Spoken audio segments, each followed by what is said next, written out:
The moment a stylist looks at you and says, "This cut is easy to manage," pay attention. Because that phrase almost always means the same thing. You're about to get a cut that works for their schedule, not your face. And most women over 60 have experienced the version of this that stings the most.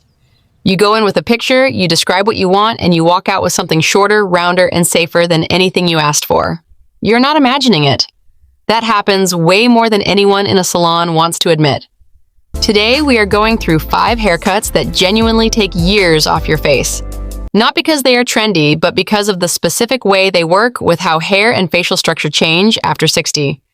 I will tell you what each cut is, why it works, what to watch out for if your hair is fine or thinning, and the exact words to say to your stylist so you walk out with what you actually came in for. Before we get into the 5, let me take 30 seconds to describe the cut we are trying to avoid. Because once you can name it, you will recognize it anywhere. The granny cut has 3 qualities that work against you. First, it has no movement.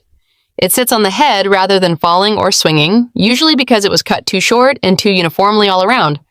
Second, it adds visual width to the sides of the face instead of height. That matters because facial volume naturally shifts downward as we age, so a cut that adds width makes that worse, not better. Third, it was designed for maintenance, not style. The person cutting it was thinking about how quickly they could get you out of the chair, not about how you will feel when you are looking in your mirror tomorrow morning. If any of that sounds familiar, you are not imagining it, and it is not the only option. We are looking at everything from shoulder length down to true shortcuts. So wherever your hair is right now, there is a path forward for you here. Let us go through them. Cut number 1 is the textured lob. A lob is a long bob. It sits anywhere from just below the jaw to collarbone length.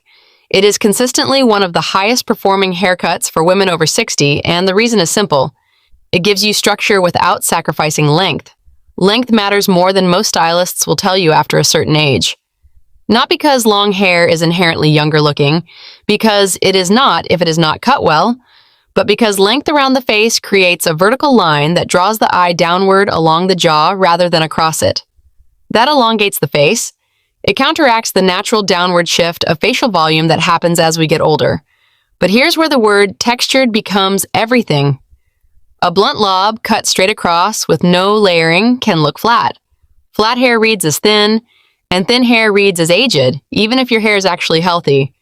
A textured lob uses interior layers that start from around the cheekbone and work their way down. Those layers do not remove length, they create movement within the length. And movement is what makes hair look alive. Think Sharon Stone. Think the medium-length phases Jennifer Aniston has cycled through over the years. That quality of hair that seems to move even when you are standing still, that is interior layering doing its job. If your hair is fine or thinning, one specific instruction matters here. Ask your stylist for point cutting at the ends. Point cutting means the scissors go into the ends at an angle rather than cutting straight across. It creates a soft, slightly undone edge that looks intentional and full. What you want to avoid is the thinning shear, which is a comb-like tool some stylists use to remove bulk. On fine hair, thinning shears make ends look wispy. Not in a romantic way, in a disappearing way. What to say to your stylist? I want a textured lob, collarbone length, layers starting from around the cheekbone. No thinning shears at the ends, point cutting only. And one thing that makes this conversation, and every conversation with your stylist on this list, significantly easier, bring a photo. Not because you want to look exactly like someone else, but because a photo removes ambiguity. When you say textured and your stylist can see what textured means to you, the whole conversation changes. Find one reference image before you go in. It takes 2 minutes, and it is probably the most practical thing you can do before you sit in that chair. Now the second cut. And this one surprises a lot of women because it looks like a bob but does not behave like one. The French bob. It sits at or just below the jaw. It has a soft, blunt line, but here's what makes it different from the traditional bob, which can, depending on the face, read as matronly. It is cut slightly shorter in the back and longer in the front. That diagonal from nape to jaw creates the visual illusion of a longer, more defined neck. And the neck is something we do not talk about enough in haircut conversations.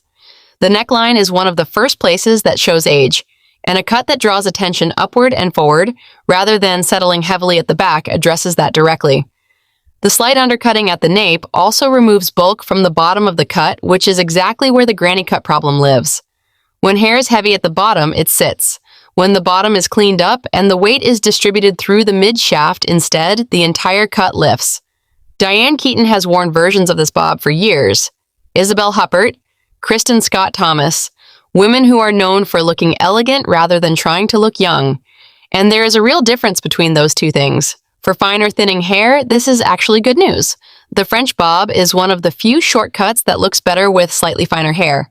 The blunt line reads as intentional and clean when there is less density, rather than looking sparse. The cut's geometry carries the look, not the volume. What to say to your stylist? French bob, jaw length, blunt at the ends, slightly shorter in the back, soft graduation, not stacked, and I want a bit of length kept in the front. The third cut is the one I would say is the most underused for women our age, and the most worth knowing about if your hair has gotten thinner at the crown. The soft shag with face framing layers. Stay with me here because the word shag makes some women nervous. This is not the 1970s. This is not Farrah Fawcett. The modern soft shag is a completely different thing, and it may be the single most underused haircut for women in our age group. Here's the core idea. Hair after 60 often thins most noticeably at the crown. That is the area on top of the head, and when it starts to flatten, the whole silhouette drops. Most cuts do not address this at all. They just cut what is there. The soft shag was essentially designed around this problem because it uses graduated layers starting from the crown that build visual density right where it is needed most. The face framing pieces are the second element. These are shorter layers, sometimes cut to the cheekbone, sometimes to the jaw, that float around the face and create a gentle, soft frame. They do not sit stiff against your face, they move. And because they move, they keep the eye focused on the center of the face rather than letting it drift outward toward the jaw. Helen Mirren has worn variations of this. That textured, layered quality that looks effortless, but is actually doing a lot of structural work. Jane Fonda in her mid-career television phase. Hair that looks like you ran your fingers through it once and it stayed exactly right. The other reason this cut works particularly well for women over 60 is that it cooperates with natural texture. After a certain age, hair that used to be straight develops a slight wave or unpredictability. Most cuts fight that. The soft shag is designed to work with it, which means less heat styling, less manipulation, and less daily effort while still looking deliberate. If your hair is very fine all over, ask for a modified shag. Lighter layers, fewer of them, and avoid a dramatic effect at the ends. You want movement, not a look that needs product to hold together every single morning. What to say to your stylist? Soft shag. I want to keep my length, but add layers from the crown and face framing pieces that fall around the jaw. Modern and soft, not heavy or dramatic. If one of those three already feels like it was made for you, that is a good sign. Go ahead and hit subscribe before we get to the last two, because every week on this channel, I cover haircuts, style, and everything the fashion and beauty world consistently forgets to tell women over 60. The last two cuts are coming right now. Cut number 4 is the elongated side-swept pixie.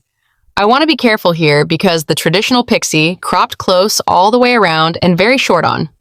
That is not a knock on short hair. Short hair is powerful. The issue is how short and where the shape lands. The elongated side-swept version solves this. You keep 2 to 3 inches of length on top. One side is cut closer, the other has slightly more length. And that top section sweeps across, creating a diagonal line that the eye follows. Diagonals are one of the most effective visual tools in haircut design. They suggest movement, they are inherently youthful, and they draw the gaze upward, which counteracts the downward pull of aging. This is where things start to look genuinely different from what most stylists will suggest. Think Jamie Lee Curtis in her more recent work, not cropped to the scalp, but with that intentional length on top. Think Halle Berry's pixie phases. Both of those women are over 55. Both look the way they do in part because the cut is working with their facial structure rather than ignoring it. This cut does something particularly important for women with silver or gray hair. It makes the gray look like a choice. Gray hair often has more texture and natural dimension than darker hair, a slight coarseness, a little wave, and the elongated pixie's shorter sides with longer top highlights that dimension rather than flattening it. Silver hair in this cut does not read as someone who stopped coloring. It reads as someone who made a deliberate, confident decision. For finer thinning hair, this is one of the strongest recommendations on this entire list. The cut was designed around less density, not despite it. The side sweep creates visual coverage across the top, and the shorter sides remove the bulk that would otherwise make fine hair look sparse. What to say to your stylist? Elongated pixie, not cropped all over. 2 to 3 inches on top, swept to one side. Longer at the front, tapered on the sides, not buzzed. Cut number 5 is the curtain bang combined with a collarbone cut. I wanted to address something before anything else because there is a persistent myth in the beauty world that women over 60 should not have bangs. It needs to go away. The myth exists because traditional blunt bangs, cut straight across the forehead and sitting flat, can on certain faces emphasize forehead lines and create a heaviness that ages rather than lifts. That part is true, but the curtain bang is not a traditional bang. It behaves completely differently. The curtain bang parts down the center and falls to either side of the face. It does not sit across the forehead, it frames around it. Because of the center part, the eye is drawn to the middle of the face, which is optically lifting, and because it falls sideways rather than downward, it softens the forehead rather than calling attention to it. Women with foreheads that have widened slightly over time or where horizontal lines have become more visible often find the curtain bang is the first fringe they have worn in years that actually helps rather than hurts. Combined with a collarbone length cut, this pairing does something that very few haircut combinations manage. It draws the eye inward and upward at the same time. That is the opposite of what most cuts are doing, and most women notice the difference in photographs before they notice it in the mirror. Brigitte Bardot wore this look for decades, and it has never stopped looking current. Drew Barrymore has brought it into the present. The reason it ages so well as a style is that it is rooted in face geometry rather than trend. And face geometry does not expire. For fine hair at the front specifically, which is common after 60 and nothing to be embarrassed about, ask for a longer curtain bang. Chin length rather than cheekbone length. Less density in the bang needs more length to drape naturally. A shorter fine hair curtain bang will look thin and separate awkwardly. Longer, it moves as a unit. What to say to your stylist? Curtain bang, center part, falls to either side of my face, not blunt across the forehead. Long enough that I can tuck it behind my ear when I want to. Pair it with a collarbone length cut. There is a version of getting older where your hair just happens to you. Where you go in, you get the usual thing, and you do not fight it. And there is another version where you know what you are asking for and why. These 5 cuts are different tools for the same goal. Hair that looks like a choice you made, not a default. Someone made for you. Most stylists are not steering you wrong on purpose, but without a very specific ask from you, they default to what they know works quickly and reliably. The more specific you are, the easier it is for them to get it right. And if they push back, that is your signal to have a real conversation instead of just nodding and hoping for the best. The difference between the haircut you want and the haircut you keep getting is mostly information. And now you have it.